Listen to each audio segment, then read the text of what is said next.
Welcome to my channel, guys. My name is Busisiwe Busibay from the Bay.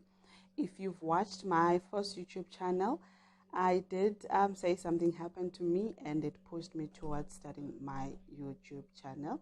So I will be doing a story time about that.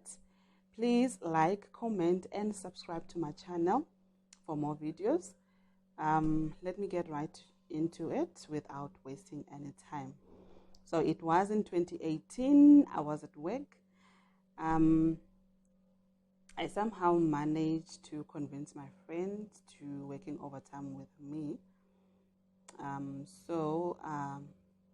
While we were working, I started feeling some pain. It was period-like pain, but not quite. Also, I felt as if I wanted to pass gas, but then it was like something is blocking me not to do that. So I just continued to work until the pain started getting worse. I told my friend that I'm not feeling well, and then I went to the bathroom. When I went to the bathroom, I saw that I was bleeding, and for me it was weird because I've already had my periods. I went back and continued to work, but then now the pain was unbearable. I couldn't sit down.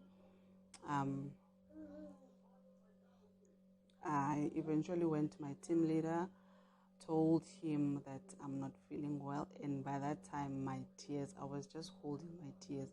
If he just maybe said something like no, or just tried to give me a hard time about going home, I would just cry. But then he didn't, because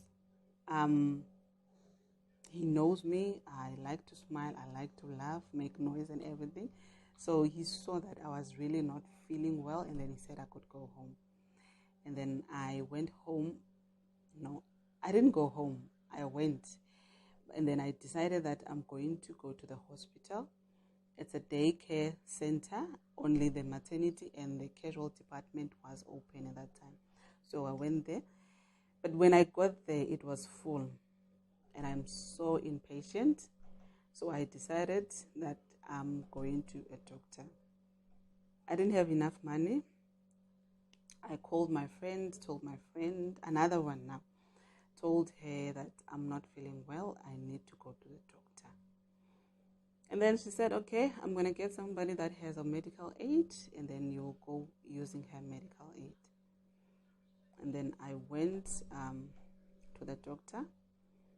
I told the doctor what was happening to me, that I'm bleeding and I'm feeling this pain. The doctor gave me something to go and pee on, and then did a pregnancy test. So it came out positive. Now, the problem is that the person that had the medical aid had her womb removed. So I couldn't do a scan. The doctor said, no, I can't do a scan. The only thing that I can do is a blood test, and that I can come and fetch the results tomorrow. But then now it was, I decided that I'm not going to do the blood test. And then so he gave me pain medication and also pills to clean my womb. And he said he will treat it as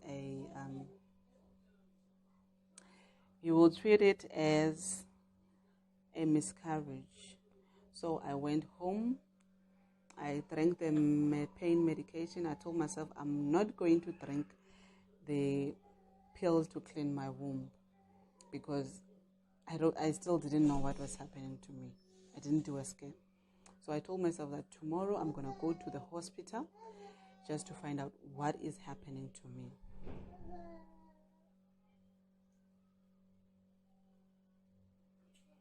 So tomorrow I went to the casualty department that at the hospital, and then showed them the blood test and that I was bleeding.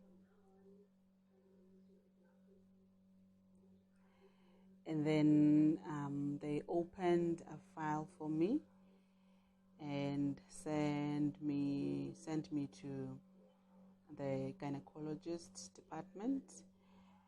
When I got there, they also did some tests. They saw that I am pregnant, even though I had the pregnancy test. And then I had to go to a scan. I went to the scan.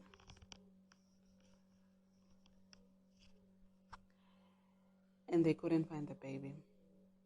They were looking, no baby in my womb.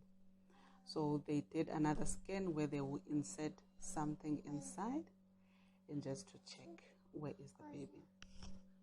So they did that, and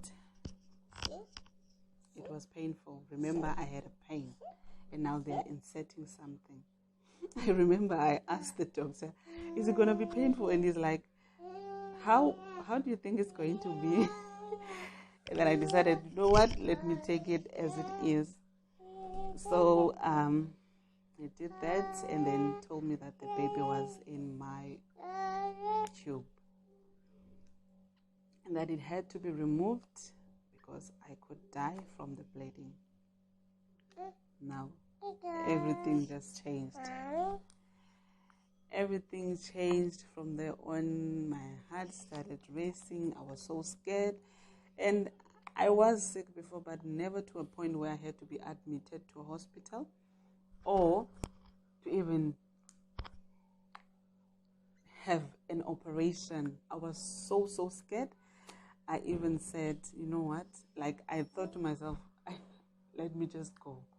But I couldn't because I could die. So I went back to the gynecologist, to the gynecologist room, and then they prepared me for theater. And then at that point, I already called my partner and told him what was happening. He came, brought me some clothes, and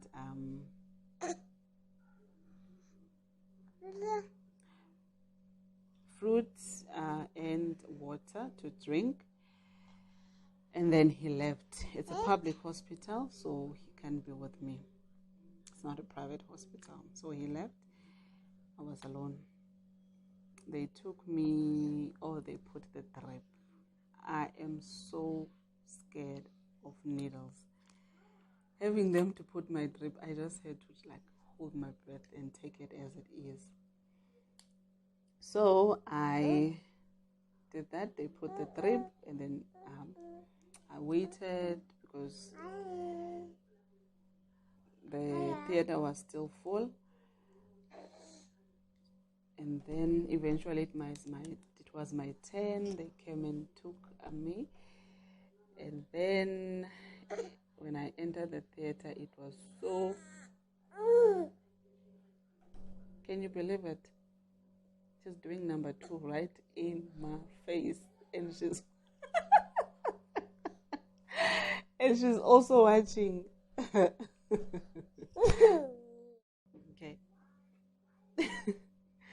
So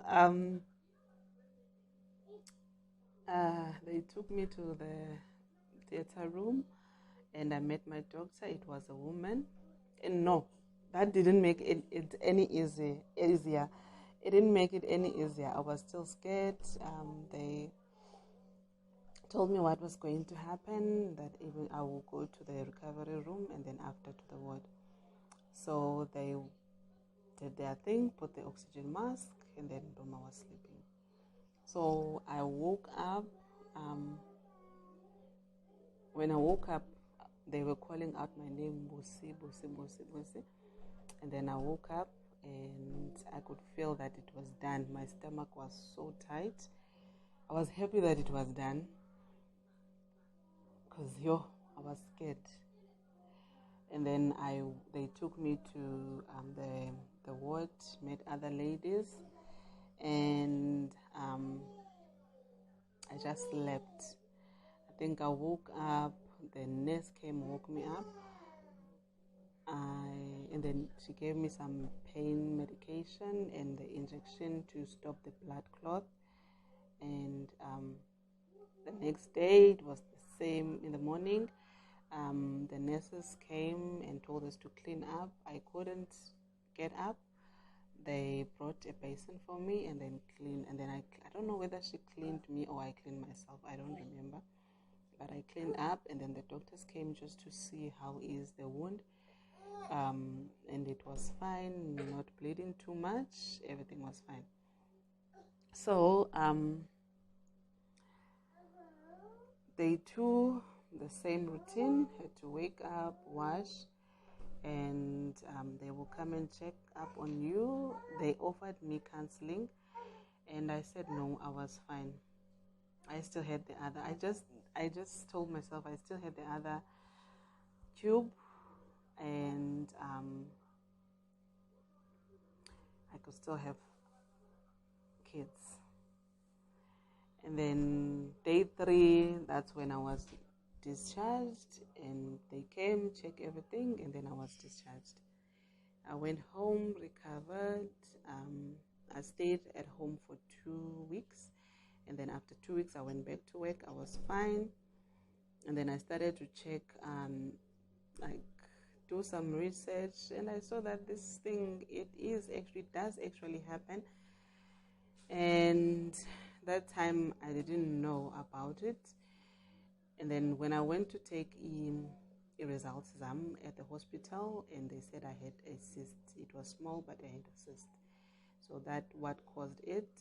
But it does happen that there's just nothing is wrong with you, but you still have an ectopic pregnancy. It happens. So for me, my advice is that if you are sexually active, you go and do your pap smear. I think it's done once a year, so that you can know what is happening down there. That is the end of my story. Thank you very much for watching. Please like my video. There is part 2 coming. Have a good day. Thank you.